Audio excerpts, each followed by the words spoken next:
أعوذ بالله من الشيطان الرجيم. Bismillahir Rahmanir Rahim. In the name of Allah, the most beneficent and the most merciful. Welcome you all in Pakistan International School Taif virtual learning system.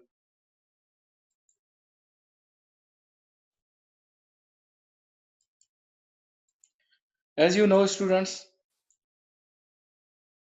this is our book for class 6 Social Studies. So we are learning today its chapter number 25, The Struggle for Freedom. Very important chapter. And today we are learning this chapter.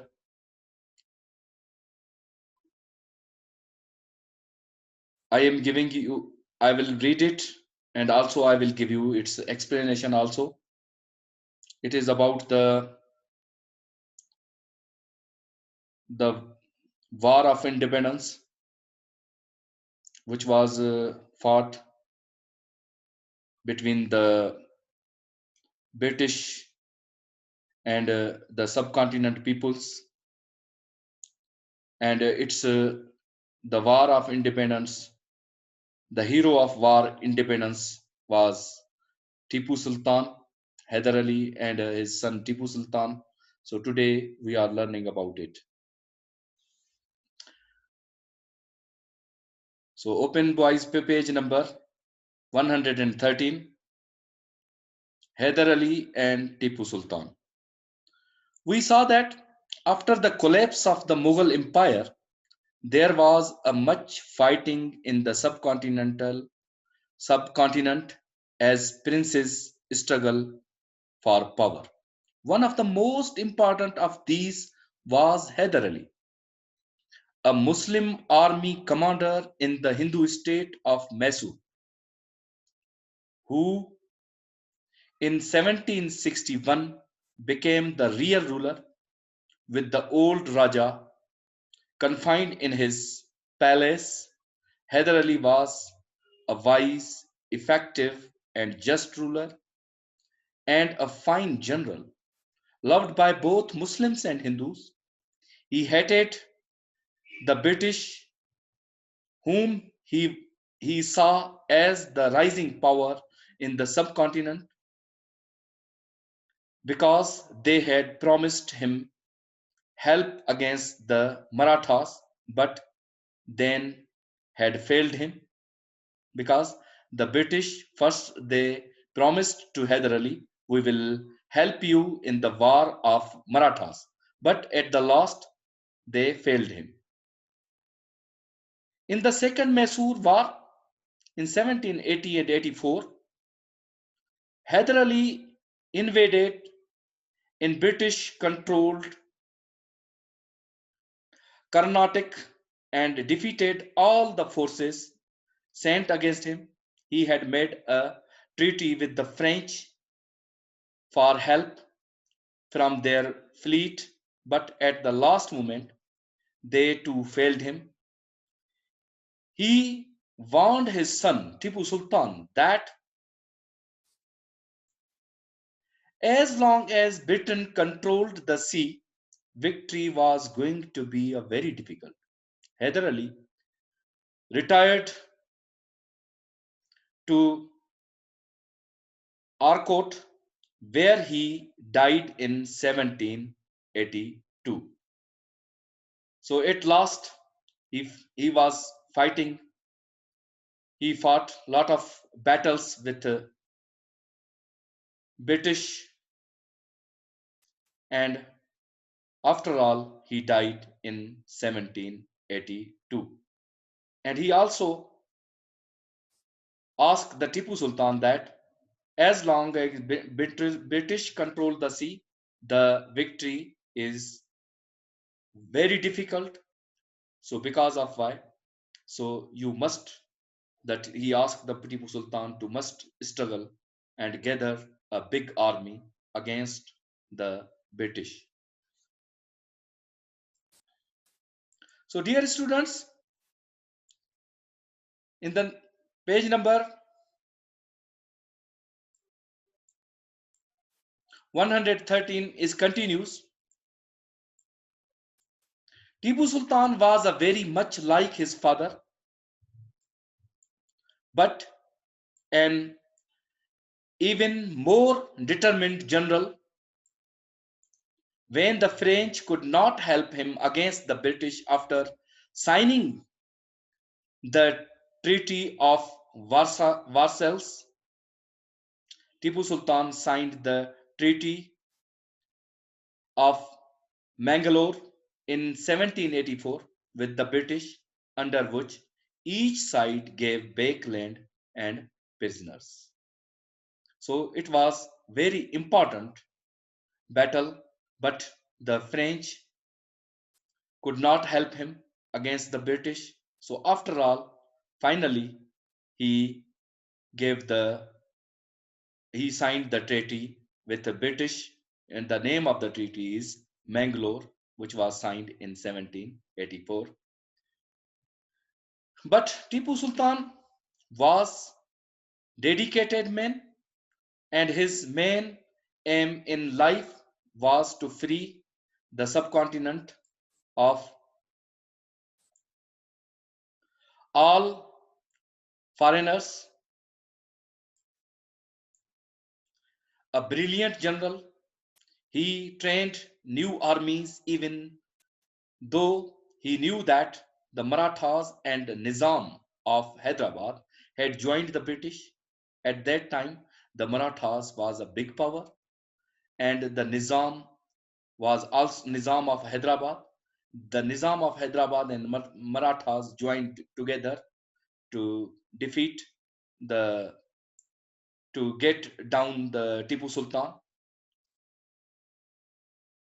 He knew that the Marathas and Nizam of Hyderabad had joined the British in spite of the Treaty of Mangalore signed by them.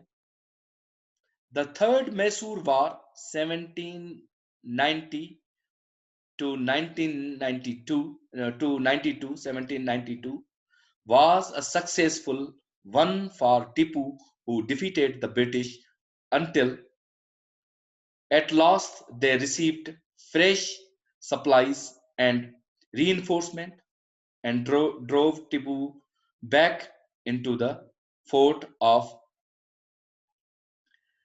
Seringapatam. So these are the words of Hindi words. The name of the fort, his name is Seringapatam.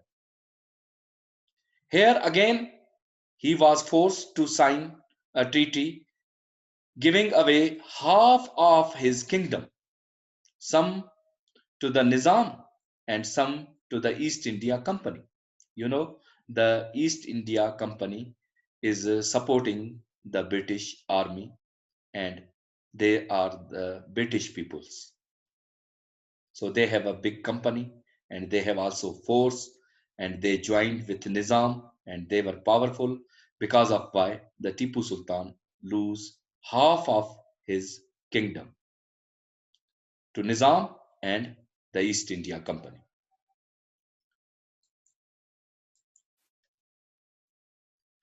Other wars. So boys, open your page number 114. Other wars. For 3/4 of century, wars against the occupiers of the country broke out all over India. The British were forced to fight wars against the following: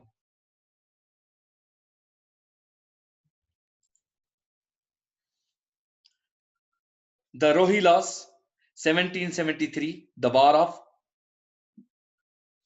wars against the following. The British were forced to fight wars against the following: the British war with the Rohillas in 1773, which was famous, and British fought with the Marathas in 1775.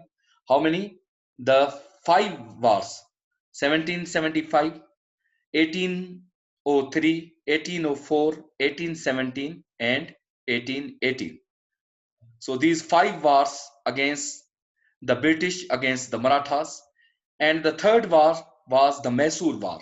You know, we are learning in this chapter because the Hyder Ali and the Tipu Sultan, their famous city where they rule is the Mysore. So the Mysore was 1769, 1780, 1790, and 1792, and the Tipu Sultan fought 1798 and 99. These are the big wars with British rule. They fought the wars with British rule, against the British rule. The fourth one is the British against the Gorkhas in 1876, 1814 and to 16.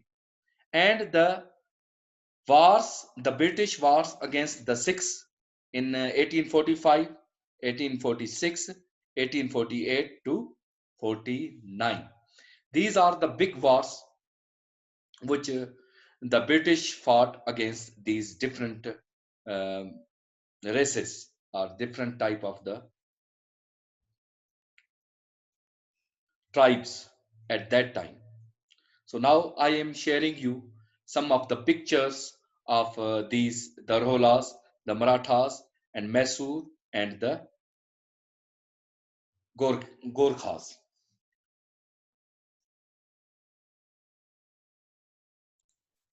Here I am sharing you the British war against the Rohillas. So the British wars against the Rohillas. The British war against the Marathas in 1775, 18. At that time, these Marathas were powerful in whole the India.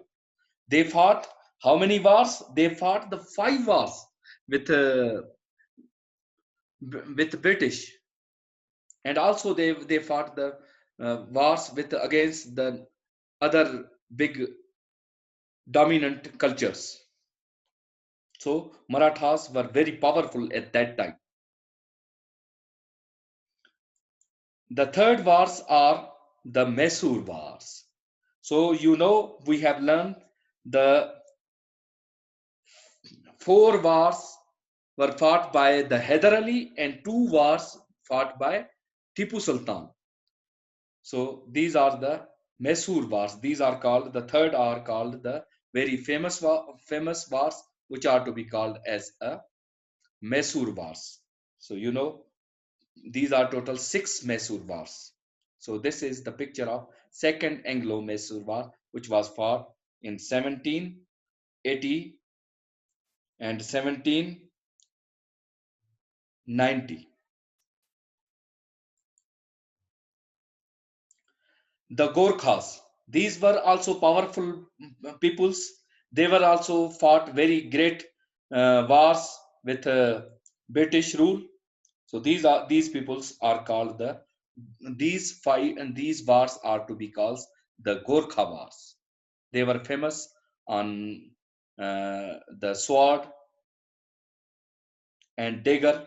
They are famous with their daggers. They are very famous how to use the daggers. So because their symbol is also like these two daggers. These are the called the Gorkha wars. The last one, the Sikh wars. The Sikh wars are fought in 1845, 46, 1848, and 49. So Sikhs are also the powerful. They also fought with against the British rule, against the East India Company. So these are the five different tribes are different peoples, different type of a peoples. They fought against the British rule. So now we will talk after this the War of Independence. This was the famous war of 1857, and after that the British totally dominated on the subcontinent. So the War of Independence, which was fought, the first war was in 1857. It is the 1857 war. By the end of the first quarter of the 19th century, Britain was the richest and most powerful nation in the world. Napoleon, the ruler of French. So India's first war of independence. This is called the 1857 is called the India's first war of independence also. The major leaders of the revolt war was these Rani Lakshmi Bai. So these are the peoples. I don't want to, if I will give you the explanation, our lecture will be bigger.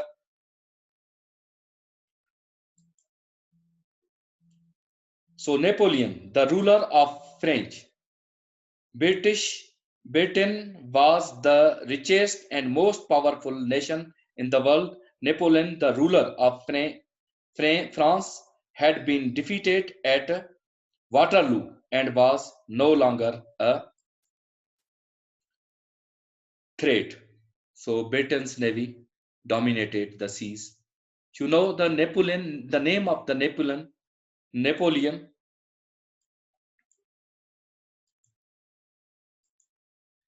Napoleon was very, very big personality with respect to the war of France.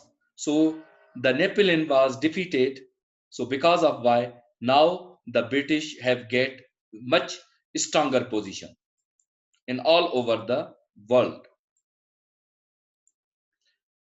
Britain's navy dominated the seas. The industrial revolution was in the full swing with the steam powered factories pouring out goods of all kinds of sell to the world. Britain believed that she could do no wrong and that her ways were the best. This was evident, especially in India, where Britain tried to impose Western ways in everything. The British persuaded the Indians to adopt their dress and their language and system of education. So this was the big threat of the British when they dominated on the subcontinent. They asked the people of Indians to adopt their dress system, their language system, and their education and system, and even their culture. They could not see that Asian cultures, though different, were equally good and had indeed been in a practice much longer than those the West. The British are their favorites, replaced the Indian nobles. There were, of course, some good and far-sighted Westerners, but the majority firmly believed in the superiority in every way of the Europeans. The main cause of the war of independence 1957. So these are the main cause of the war of independence. All of these injustices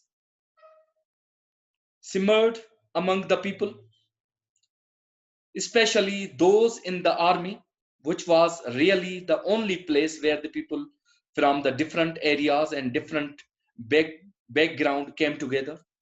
This explosive mixture was set off by what seemed to the British to be a small issue. They just had no idea how important it was to the Indian people. New rifles. At that time, the big problems was developed due to when the British Army introduces a new rifles in the war. The new rifles issued to the army had bullets which are needed to be greased with before firing. So you know the bullets are must been greased to open its powder and put the powder in the gun, and then it will fire the bullets. So it was greased. What the here is the word is used, the greased.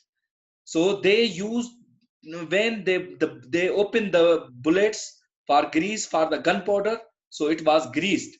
What is the grease they use? There was a no grease then, as we know, it made from the petroleum oil. First it was made by the petroleum oil only, and they change it only by animal fats. This could come from the cows, cows are sacred for the Hindus. Hindus don't like they have they think the cow is God for them. So it is sacred. The cows, the fat of the cow, they put the on the bullets, the fat of the cow. It is sacred to the Hindus. And the pigs, they use the fat of the pigs on the as a grease to use for the bullets. They use the pigs. So it is unclean to the Muslims. Muslims don't they don't know what they are using. As the as the greased bullets had to be held in the mouth, so how to open these? These are to be opened with the mouth, with their teeth. It is important. So the cow's fat is sacred for the Hindus, and the pigs is unclean for the Muslims. So they had to open to held with the mouth. The sepoys were outraged. In May 1857, some of the sepoys and Indian non-commissioned officers at Meerut refused to use the bullets and were put in chains in the army prison. So look at this one. They put into the chains in the army prison because they refused to use these type of the bullets to open with their mouths. So they say it is not good. Our religion is not allowed us to use these types of the bullets. Immediately their comrades shot the British officers. One of their comrades means the companions, their fellow persons are called the comrades. Comrades shot the British officers and released the prisoners. The Meerut garrison marched the Delhi and released the old Mughal emperor Bahadur Shah, so who had been forced to live. The last Mughal emperor was Bahadur Shah, who had been forced to live in the imprisoned in the uh, gatehouse of the Red Fort. The uprising spread to Lucknow, Jhansi, and Kanpur, where sepoys defeated the British army. There were also uprising in the Deccan, Bombay, and Maratha territories. Delhi was besieged by the British but held out for many months. The defenders coming out at the night and influence inflicting heavy casualties on the British forces. So there was a very big fight and heavy casualties faced by the British forces. But the end, the Delhi was surrendered, and the British were dominated on the whole of Delhi. So now this is the last emperor of the Delhi Sultanate, or the of the Mughal Sultanate, is Bahadur Shah Zafar, and at the last he was captured, and this is the historical picture where he was uh, captured by the British people. And these are the last poem of the Bahadur Shah. उम्र दराज मांग के लाए थे 4 दिन, दो आरजू में cut गए, दो इंतजार में, because he was very great poet of Urdu. So these were the last words. So 3,817 British casualties, of which 167 were Indians. So this was a great fight between the peoples of subcontinent with the against the British rule. There were terrible atrocities on the both sides. After the capture of the Delhi, there was an unbelievable 3-day killing, looting, and destruction of the city by British. 9 of the old emperor's sons were caught and killed, their heads taken out to the old king on trays. Hundreds of Indians who had taken part in the uprising were. These are the different pictures of the fight.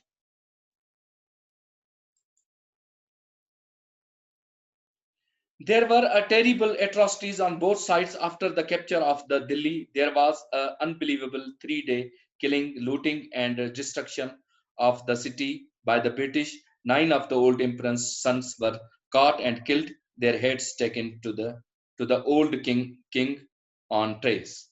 Hundreds of Indians who had taken part in the uprising were executed in the most terrible way.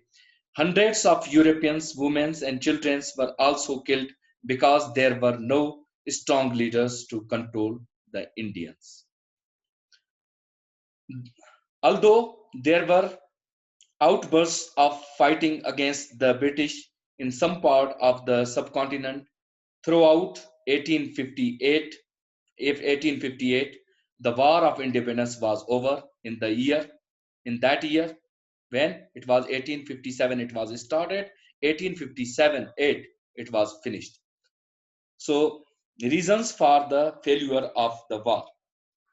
Number A, the part from the Rani of Jhansi and Nana Sahib of the Kanpur, there were no leaders who could unite the whole population. Number B, the divisions between the Hindus and Muslims were too great. There was at this stage not enough unity and nationalism amongst the Indians. Reasons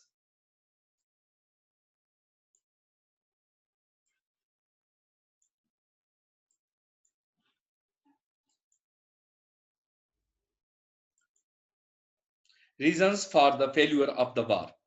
Apart from the Rani of Jhansi and Nana Sahib of Kanpur, there were no leaders who could unite the whole population. The division between the Hindus and Muslims were too great. There was at this stage not enough unity and nationalism amongst the Indians. Number C, the scattered uprising were not coordinated or planned, so they did not have a strong effect. The, dis- the discipline of the sepoys often broke down when they were on their own, while those still under the British orders were more disciplined. In general, the British forces outnumbered the sepoys by 6-1 and were therefore able to win.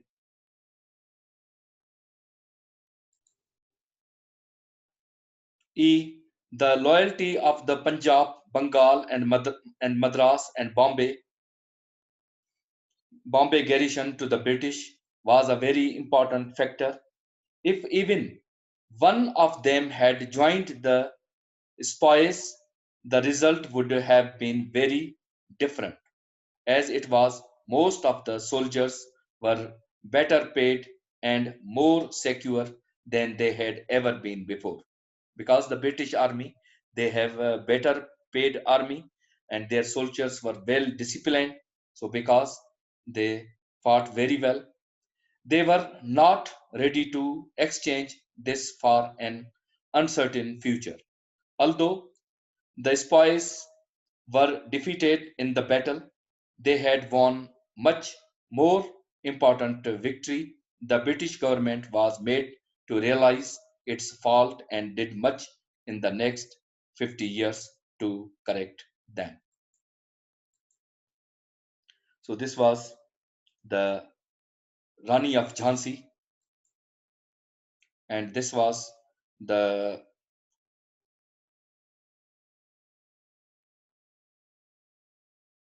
independence, the Pakistan and the India separation. So boys, this is end of our chapter. So now we are solving its the struggle for freedom. So now we are doing its exercise.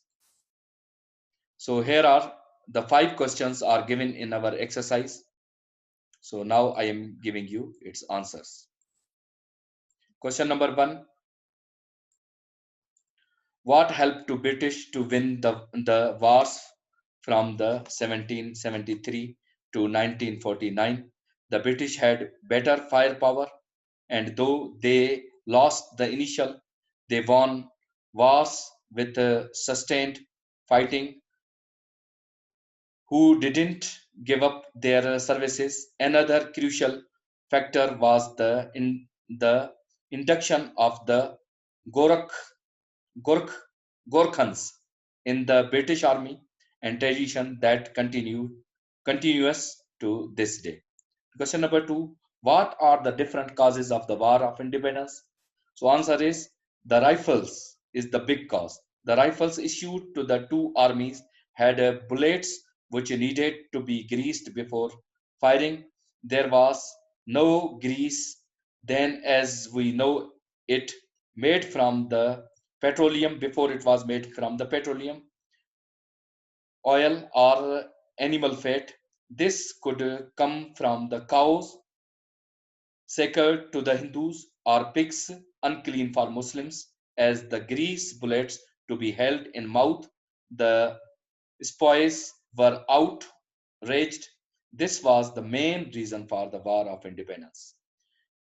So the second cause, the uprising spread to Lucknow, Jhansi, and Kanpur, where spies defeated the British army. Question number 3: what was the result of the War of Independence? There were terrible atrocities on the both the sides. After the capture of Delhi, there was an unbelievable 3 days killings, looting, and destruction of the city by the British. 9 of the old emperor's sons were caught and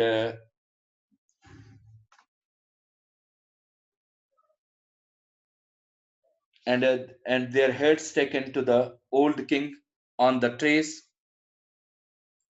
and cut their heads, build their heads taken to the old king on the trays. Hundreds of hundreds of hundreds hundreds of, here is 2 times it written but it's only 1 times you can write. Hundreds of the European women and children were also killed because there were so strong leaders to control the Indians, but there was no strong leaders to control the Indians. Question number 4: why the Muslim and Hindus were not agree to use the new rifle? Answer is Muslim and Hindus were not agreed to use new rifles because they were greased the animal's fat. The grease comes from the cows in sacred for Hindus and pigs are unclean for Muslims. Question number 5: what treaty Tipu Sultan signed with Britishers when the French couldn't help Tipu Sultan or him against the British after signing the Treaty of Versailles? Tipu Sultan signed the Treaty of Bangalore in 1784, with the British, under which each side give back land and prisoners. Question number 5. Why Muslims and Hindus were not agreed to use a new rifles? So Muslims and Hindus are not using the, so we have completed these all 5 questions. So I am giving you little homework. So these are 6 MCQs you will solve yourself. So this is the end of our lecture, today's lecture. Inshallah, we will meet again in the next lecture. You will do your homework very well.